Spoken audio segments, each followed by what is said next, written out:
Bom dia, meus irmãos, mais um domingo aqui no nosso culto e hoje eu gostaria de continuar lendo com você o livro de Ruth. Na quinta-feira da semana passada, nós vimos Ruth, capítulo 1, versículo 6, e aprendemos que a nossa vida não deve ser movida pela falta, pela necessidade, mas movida pela fé, pela confiança no Deus que é bondoso, que é provedor e que governa a história. E nós aprendemos isso no versículo 6 do capítulo 1 e hoje eu gostaria de ver junto com você que as nossas dores, as nossas feridas, as tragédias que acontecem conosco, nas mãos do nosso Senhor, têm poder de dar vida a outras pessoas, têm poder de curar outras pessoas. As nossas feridas, nas mãos do nosso Deus, podem ter poder de se transformar em remédio para outras pessoas. Isso é o que eu quero ver com você hoje pela manhã, em Ruth, capítulo 1, a partir do versículo 6 até o versículo 18. Leia junto comigo aí. Está escrito assim: Quando Noemi soube em Moabe que o Senhor viera em auxílio de seu povo, dando-lhes alimento, decidiu voltar com suas duas noras para a sua terra. Assim, ela, com as duas noras, partiu do lugar onde tinha morado. Enquanto voltavam para a terra de Judá, disse-lhes Noemi: Vão, retornem para a casa de suas mães. Que o Senhor seja leal com vocês, como vocês foram leais com os falecidos e comigo. O Senhor conceda que cada uma de vocês encontre segurança no lar de outro marido. Então, deu-lhes beijos de despedida, mas elas começaram a chorar alto. E lhe disseram: Não, voltaremos com você para junto de seu povo. Disse, porém, Noemi: Voltem, minhas filhas. Por que vocês viriam comigo? Poderia eu ter filhos que viessem a ser seus maridos? Voltem, minhas filhas, vão. Eu estou velha demais para ter outro marido, e mesmo que eu pensasse que há esperança para mim, ainda que eu me casaste esta noite e depois desse à luz a filhos, iriam vocês esperar até iriam vocês esperar até que eles crescessem? Ficariam sem se casar à espera deles? De jeito nenhum, minhas filhas. Para mim é mais amargo do que para vocês, pois a mão do Senhor voltou-se contra mim. Elas então começaram a chorar alto de novo. Depois, Orfa deu um beijo de despedida em sua sogra, mas Ruth apegou-se a ela. Então Noemi a aconselhou: Veja, a sua cunhada está voltando para o seu povo e para o seu Deus. Volte com ela. Ruth, porém, respondeu: Não insistas comigo que te deixe e que não mais te acompanhe. Aonde fores, irei. Onde ficares, ficarei. O teu povo será o meu povo e o teu Deus será o meu Deus. Onde morreres, morrerei e ali serei sepultada. Que o Senhor me castigue com todo rigor, se outra coisa que não a morte me separar de ti. Quando Noemi viu que Ruth estava de fato decidida a acompanhá-la, não insistiu mais. Esse trecho do livro de Ruth, ele é muito comum e ele é muito ouvido em cerimônias de casamento, não é? Às vezes nós ouvimos o noivo ou a noiva, né, declarando essas palavras, principalmente esse finalzinho aqui, as palavras de Ruth a Noemi, como votos de casamento, né? Muito bonito, né? Aonde você for, eu irei, onde você morrer, vou morrer, que o Senhor me castigue se alguma coisa além da morte me separar de ti, o seu povo será o meu povo, o teu Deus será o meu Deus. São votos muito bonitos. O que as pessoas às vezes se esquecem é de lembrar que essas palavras não foram ditas de um marido à sua esposa, mas de uma nora para sua sogra. É um vínculo de familiar muito diferente, não é? Mas mesmo assim, é um excelente juramento. É um juramento muito, muito bonito. Uma coisa que nós precisamos perceber nesse trecho é aquilo que motivou Noemi a se movimentar, a sair de Moabe e voltar para Belém. Ela era de Belém de Judá, né, a terra do Senhor, ficava em Israel, né, o povo do Senhor, e ela saiu de lá rumo a Moabe, buscando alimento, uma vez que em Belém faltou pão. E agora ela ouve, o versículo 6 começa que ela ouviu lá em Moabe que o Senhor visitou aquela terra com bondade, dando-lhes alimento novamente. Isso motivou ela a sair de Moabe e voltar para Belém, aquilo que nós conversamos na quinta-feira da semana passada, né?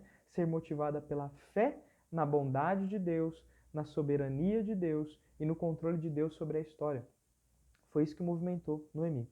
E nós vemos no versículo 7 que Noemi, apesar de parecer liderar esse bando, né, esse êxodo, junto com as suas duas nogras, elas decidiram, pessoalmente, elas quiseram voltar com Noemi.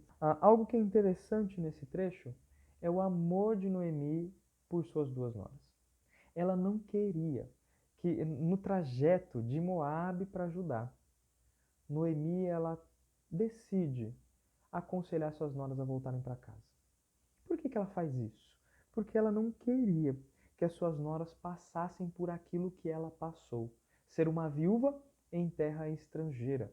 E ela vai fazer isso primeiro dando uma bênção, liberando as suas noras da responsabilidade para com ela. E elas falam: olha, voltem minhas filhas, partam, voltem para a casa de suas mães. E aí ela dá uma bênção, ela abençoa as duas noras. Ela diz que o Senhor seja leal com vocês, assim como vocês foram com seus maridos já falecidos e comigo. Noemi, ela abençoa as noras a voltar para casa. Ela fala: olha, voltem, vocês não precisam mais se preocupar comigo, vocês estão livres dessa responsabilidade. E vocês não só estão livres, mas que o Senhor abençoe vocês nessa volta. Isso daqui é uma demonstração da fé de Noemi. Olha o que Noemi está dizendo: voltem, permaneçam em Moabe, na casa da mãe de vocês, casem-se novamente, e que nessa volta o Senhor abençoe vocês. Às vezes a gente lê rápido e passa batido no que Noemi está falando, naquilo que às vezes está na mente da personagem aqui. Noemi está dizendo: o Senhor, o Deus verdadeiro, ele não está limitado a um lugar. O Deus verdadeiro não está limitado a Israel, mas que ele seja bondoso com vocês, mesmo aqui em Moabe. E Noemi reconhece que Deus tem o controle em todos os lugares. Deus é o que controla toda a terra e ele abençoa quem ele quiser, independente da nacionalidade. É isso que ela pede, e ela pede mais: que o Senhor conceda a cada uma de vocês que vocês encontrem segurança no lar de um outro marido. Noemi fala assim: olha, eu libero vocês da responsabilidade para comigo e eu peço a Deus para que ele dê um bom casamento para vocês aqui em Moabe mesmo. Isso é uma demonstração de cuidado, de amor. E esse cuidado e amor, ele é expresso agora em choro. Assim que Noemi termina de abençoar, ela as beija em despedida e aí começa a choradeira. Começa a choradeira. No momento da despedida, sempre tem a choradeira. Eu me lembro todas as vezes quando nós vamos ao Rio ou quando a mãe da Amanda vem aqui para São Paulo, aqui para nossa casa, no momento da despedida, começa a choradeira. E isso não é à toa, não são lágrimas de crocodilo ou é um sentimentalismo barato, não. O momento da despedida e de uma despedida de alguém que você tem um relacionamento muito íntimo, alguém que você ama muito, é sempre doloroso. E agora, uma vez que elas ouviram a bênção de Noemi, que elas ouviram que elas estavam livres da responsabilidade para com a sua sogra e que a sogra abençoava um novo casamento, o que elas deveriam fazer? Elas deveriam obedecer e pegar o caminho mais fácil? Vai ser difícil mesmo voltar com Noemi viúva, né? Noemi vai voltar viúva para uma terra que ela não tem mais parentes, para uma terra que ela não tem mais sustento e que ela não tem mais terra. A gente deve pegar esse caminho mais fácil? Não. As duas noras, Orfa e Ruth, fazem um juramento. Elas dizem assim: não, voltaremos com você para junto de seu povo. As duas se comprometem em voltar com Noemi. É interessante que no texto hebraico, né, essa não é uma afirmação qualquer. Não é ela falando assim: não, nós vamos voltar com você. Não. Nesse trecho, na língua hebraica, é um juramento. Elas dizem: certamente, nós prometemos que nós voltaremos com você. Nesse momento, Noemi agora vê duas mulheres que estão decididas a não se casarem, decididas a deixar uma vida tranquila e estável para caminhar com ela para uma vida de incerteza. Noemi, ela estava se colocando numa caminhada de fé. Assim como ela ouviu que o Senhor foi bondoso para com seu povo dando pão, e ela decidiu se movimentar em fé, dizendo: olha, se Deus foi bondoso com Judá, ele vai ser bondoso comigo, ele pode transformar a minha história. Mas é incerto. E Noemi decidiu se colocar nessa caminhada, as duas também decidem. E elas decidem e fazem um acordo, elas fazem um juramento. Certamente nós voltaremos com você para o seu povo. E aí Noemi, mais uma vez, tenta persuadir as suas noras. Por que será que Noemi quer tanto persuadir? Nesse momento nós vamos ver o motivo. Ela diz, olha, não é sensato, não é sábio vocês irem comigo. Eu não posso mais dar filhos a vocês. Eu já sou velha demais para me casar. Eu já passei da idade de me casar. E aí ela usa até o argumento de uma hipótese. Ela fala assim, mesmo que eu dissesse, há esperança para mim, e eu me casasse à noite, e eu me casasse e à noite tivesse um filho, e eu tivesse um filho, eu engravidasse, na primeira noite de núpcias, vocês esperariam que esses meninos crescessem? Noemi está falando, olha, não faz sentido isso que vocês estão me pedindo. É impossível para mim ter filhos. Mas além de ser impossível, mesmo que tivesse essa esperança, não é sensato vocês me esperarem. Vocês já estão livres do compromisso para comigo. Vão e procurem outro marido e sejam felizes com outro marido. Não faz sentido isso. Mas Noemi vai mostrar aquilo que está no mais profundo do seu coração. Sabe o que é? Ela entende que o relacionamento entre ela e o Senhor não está no melhor momento. E esse é o argumento mais forte, o argumento mais contundente que ela vai usar para persuadir as suas noras a voltarem para Moabe. Olha só o que ela vai dizer ali no verso 13. Iriam vocês esperar que eles crescessem, os filhos, né? Ficariam sem se casar à espera deles? De jeito nenhum, minhas filhas. Para mim é mais amargo do que para vocês. Por que será que para ela é mais amargo do que para Orfa e Ruth? Porque para Noemi é mais doloroso. As três sofreram a dor da perda de seus maridos. As três sabiam que é ser viúva sem filhos. As três sabem o que é viver em dificuldade, em adversidade. Por que Noemi diz que para ela é mais amargo do que para Orfa e Ruth? A sentença próxima, a próxima frase explica, ela diz assim, para mim é mais amargo do que para vocês. Por quê? A mão do Senhor se voltou contra mim. Noemi reconhece que ela está em oposição ao Senhor. Ela e sua família não deviam ter descido para Moabe. Descer para Moabe em busca de pão contra a vontade do Senhor era uma demonstração de incredulidade, autossuficiência, independência de Deus. Isso é uma atitude de um ateu prático. O que é um ateu prático? Um ateu é aquele que acredita que não existe Deus, que não existe nem o Deus verdadeiro e nenhum outro Deus. Esse é o ateu, isso é um ateu. Um ateu prático é aquele que, mesmo que creia que existe um Deus, é aquele que vive como se Deus não existisse. A atitude de Noemi e sua família, a atitude de Elimeleque e Noemi em decidir, faltou o pão na terra do Senhor, vamos para outra terra, sem consultar o Senhor, vamos para outra terra em rebeldia ao Senhor, em independência ao Senhor, é uma atitude de um ateu prático. É a atitude de alguém que, mesmo que saiba que Deus existe, age como se ele não existisse. E Noemi sabe. E agora ela revela aqui com suas palavras de que o relacionamento entre ela e o Senhor não está bem. É interessante que ela vai usar a expressão a mão do Senhor. A mão de Deus, ela se voltou contra mim. O Senhor agora me castiga como ele castiga os seus inimigos. Esse é o argumento mais forte.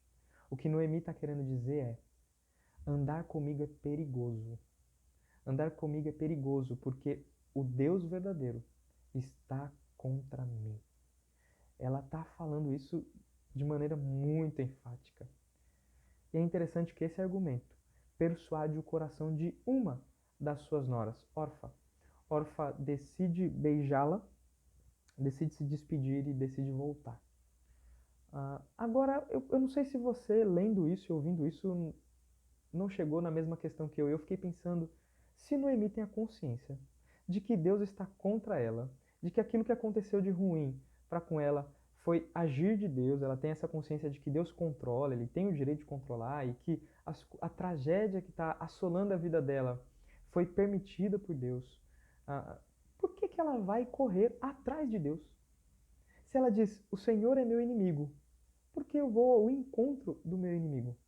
Não faz sentido, a não ser que, numa fala de tragédia, numa fala amarga, Noemi estivesse escondendo algo, a sua fé. O começo desse trecho mostra Noemi se movimentando por fé.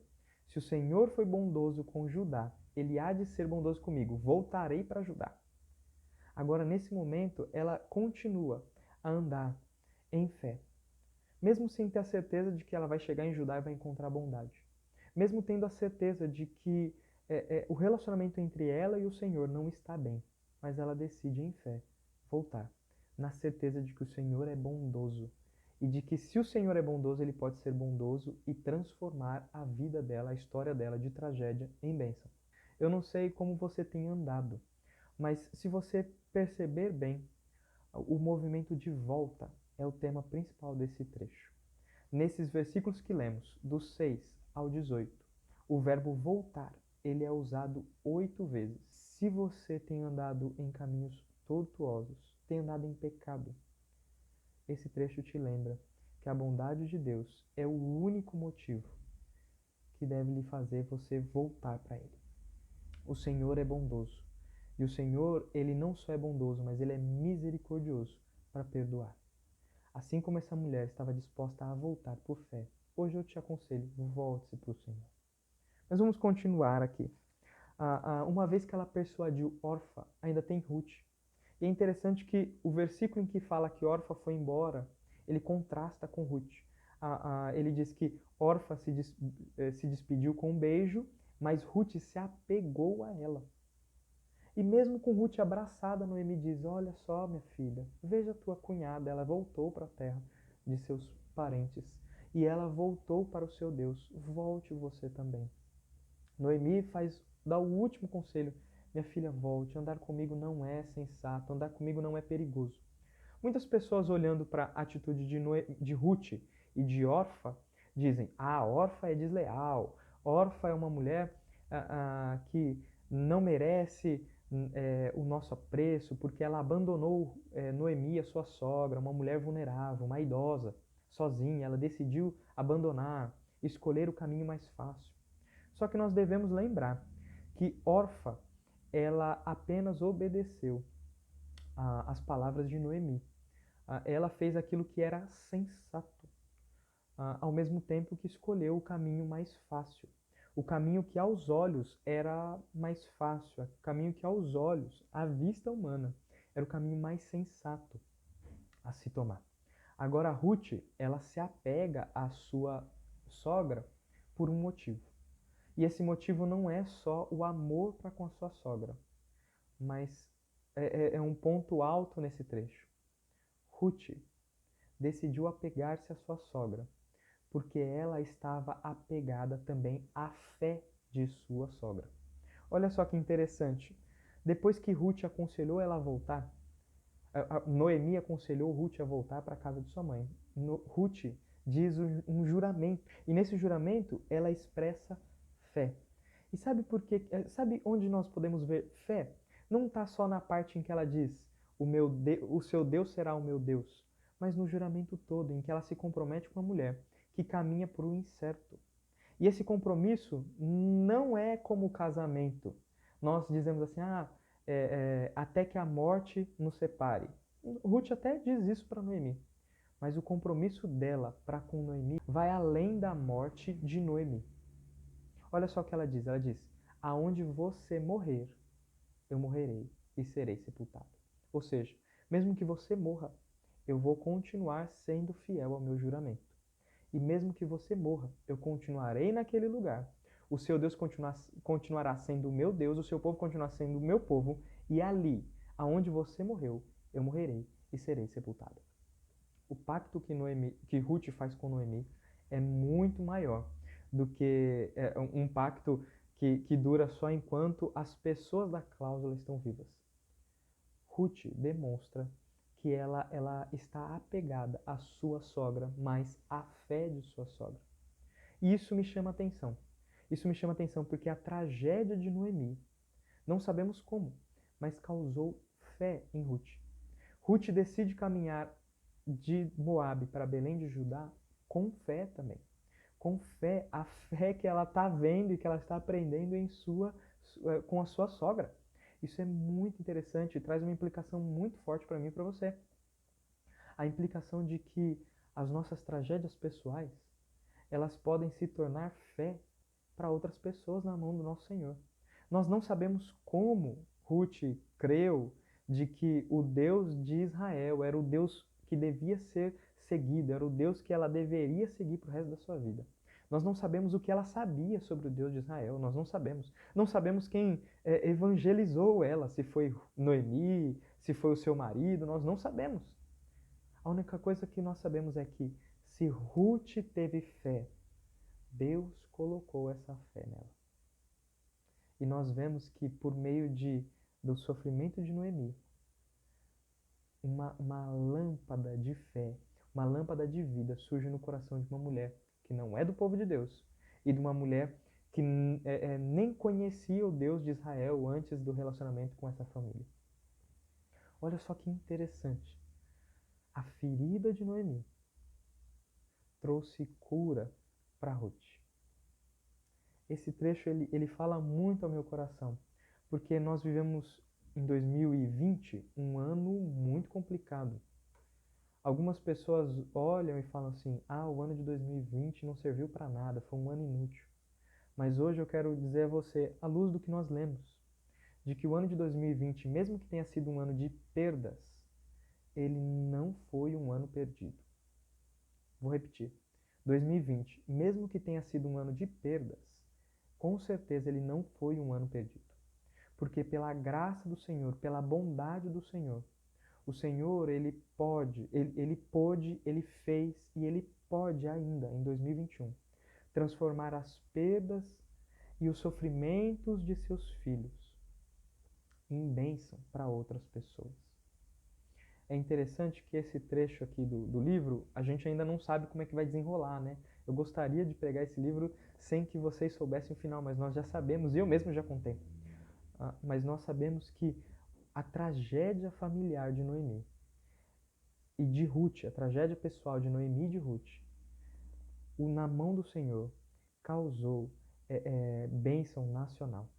E nós vemos que por meio dessas duas mulheres, que em fé decidiram voltar para Belém, o Senhor levantou o avô de Davi, e de Davi o Senhor levantou o nosso Senhor.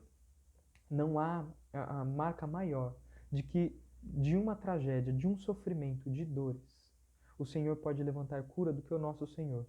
Nós devemos lembrar que o nosso Senhor, ele é o Rei majestoso, sim, mas ele também é o servo sofredor, cujas feridas nos curaram, cuja a dor e a morte nos trouxe vida. E agora eu quero lembrar você de que aquilo que o Senhor, aquilo que nós vimos no nosso Senhor, as feridas dele são capazes de curar, pela graça, isso é dado a vocês também. É isso que o apóstolo Paulo entende, que os sofrimentos, as tribulações, as perdas, as dores, na era presente, elas podem ser usadas pelo nosso Senhor e pela graça do nosso Senhor para trazer consolo e alegria, restauração e salvação para outros. É isso que o nosso irmão Paulo vai dizer em 1 Coríntios, capítulo 1. Olha só o que ele vai dizer. Ele que estava... Depois ele vai falar da sua tristeza, né? Do porquê ele ficou triste, mas antes dele falar, ele vai dizer assim, capítulo 1, 2 Coríntios capítulo 1, a partir do versículo 3, diz assim: Bendito seja o Deus e Pai do nosso Senhor Jesus Cristo, Pai das misericórdias e Deus de toda consolação, que nos consola em todas as tribulações, para que, com a consolação que recebemos de Deus, possamos consolar os que estão passando por tribulações. Pois assim como os sofrimentos de Cristo transbordam sobre nós, também por meio de Cristo transborda a nossa consolação. Se somos atribulados, é para a consolação e salvação de vocês. Se somos consolados, é para a consolação de vocês, a qual lhes dá paciência para suportarem os mesmos sofrimentos que nós estamos padecendo. E essa é a nossa esperança em relação a vocês está firme. Porque sabemos que, da mesma forma como vocês participam dos nossos sofrimentos, participarão também da nossa consolação. O apóstolo Paulo passa isso para os irmãos ali em Corinto. E hoje eu gostaria de te lembrar disso. Não veja as tragédias da sua vida apenas como um momento em que o Senhor o oprime, como se o Senhor estivesse contra você, mas como Noemi e Ruth fizeram. Caminhe em fé, na certeza de que aquele que às vezes pesa a mão, ele pesa a mão para que nos voltemos a ele em arrependimento, ou que nos voltemos a ele em fé, na expectativa da sua bondade. E nós temos a certeza da sua bondade, porque ela já foi manifesta de maneira plena na cruz vazia, no túmulo vazio, naquele que subiu aos céus e disse: um dia voltarei para vos buscar. Então, vamos orar e pedir a Deus para que a 2020, embora tenha sido um ano de perdas, não seja um ano perdido. E para que 2021 seja um ano em que a nossa fé impacte outras pessoas. Vamos orar? Senhor, por favor, que o Senhor aumente a nossa fé e que nós sejamos movidos por ela.